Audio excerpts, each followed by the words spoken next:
आ जाए। मेरा इंतजार कर लेती, आ ही रहा था ना मैं। अरे खाला जान को मैं खुद किसी अच्छे से हॉस्पिटल में ले जाता, उनका टेस्ट करवा लेता, कोई एक्सरे वगैरह करवा लेता, कोई डॉक्टर अपने हिसाब से दवाई दे देता। अब ये डॉक्टर ने क्या किया, एक पेन किलर लिखी और चला गया। आप लेट हो गए थे ना, अम्मा की हालत ऐसी थी, मैं घबरा गई थी, परेशान हो गई थी, समझ में नहीं आ रहा था क्या करूं, तो वो फरीद भाई जाकर डॉक्टर को ले आए। अरे जब मैं हूं, मुझे फोन कर दिया था, तो फिर गैरों से मदद लेने की क्या जरूरत थी। अरे ट्रैफिक थी, फंस गया मैं, लेट हो गया, मर तो नहीं गया था। नाहिद आपा ने फरीद भाई से कहा था तो वो जाकर लेकर आए डॉक्टर को, मैं नहीं गई थी उनके पास। नुदरत जी, अब आप ना शादीशुदा हैं, समझे इस बात को। यूं गैरों से मदद मत लीजिए, मैं गैरतमंद आदमी हूं। मुझ पर भरोसा कीजिए, अपने शौहर पर, देख लूंगा, संभाल लूंगा सब। अरे एतबार तो कीजिए मुझ पे।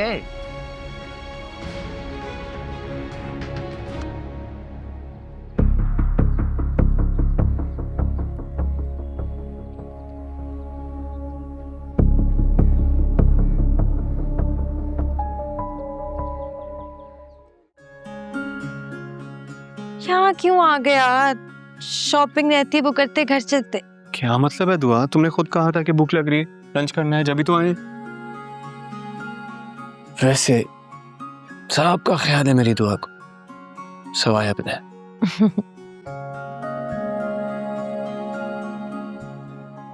आज मुझे कभी कभी डर लगता है। मुझसे तो नहीं लगता ना। कभी तो सीरियस हो जाया करें। अच्छा कहो, क्या बात है?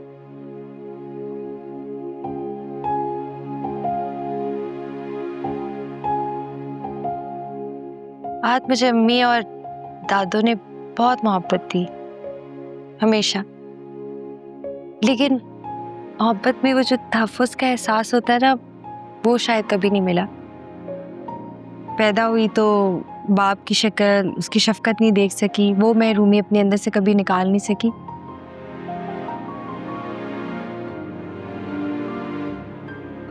इस गम ने मुझे बहुत रुलाया तन्हाइयों में। दुआ, ये कमी तो मैं भी पूरी नहीं कर सकता। आज आप बदल तो नहीं जाएंगे? हमारे दरमियान कोई गलतफहमी तो नहीं आ जाएगी?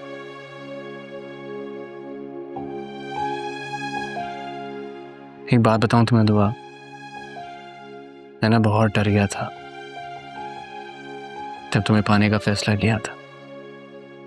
सारी दुनिया हमें अलग करने की साजिश में लग गई थी। जिस तरह तना भाई ने ईमन आपी को छोड़ा,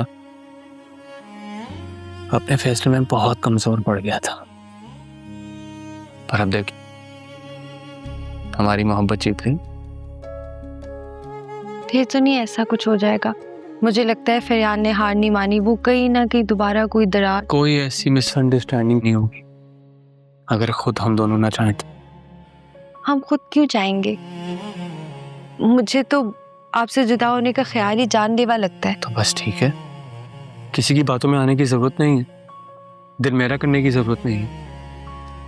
आज कोई आपको भी तो मेरे खिलाफ गुमराह कर सकता है। अगर सारी दुनिया मिलकर भी मुझे तुम्हारे खिलाफ अरगलाए ना, तो मेरी मोहब्बत में कमी नहीं होगी। इतनी मोहब्बत करते हैं मुझसे? ये तो मैं भी नहीं जानता कि मेरे दिल में तुम्हारे लिए कितनी चाहत, और जितनी भी है उसकी शिद्दत कभी कम नहीं होगी।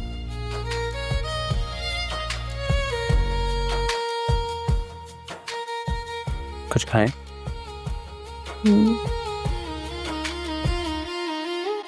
Excuse me. अम्मी की 5 मिस्ड कॉल्स। तो आप कॉल बैक करो। जी अम्मी, आपकी कॉल आई थी। क्या दादू?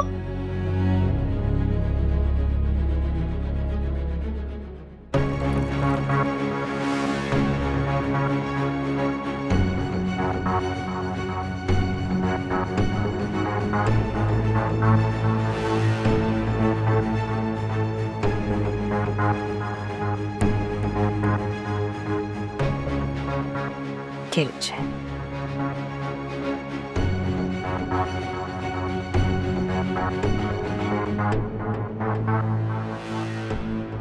जीती रहे, खुश रहे।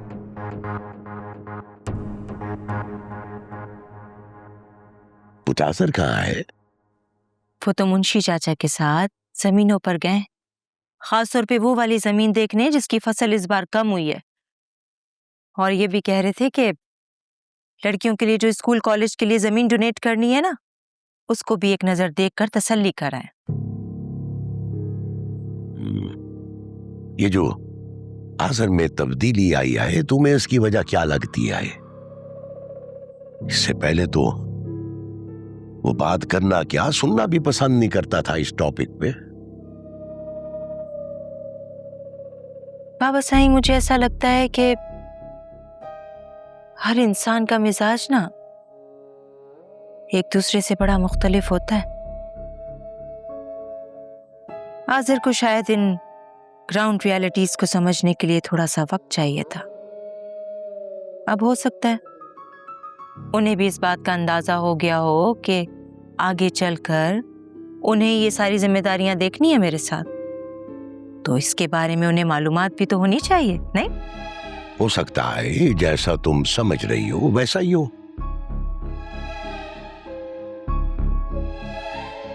क्यों? आप ऐसा नहीं समझते? वो वीडियो वाला मामला,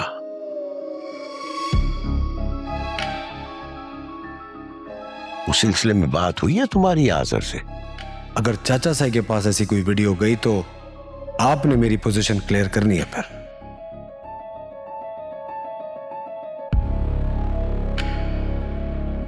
जी, बात हो गई थी। तो तुम मुतमईन हो जो उसने जवाब दिया है, वजह बताई है?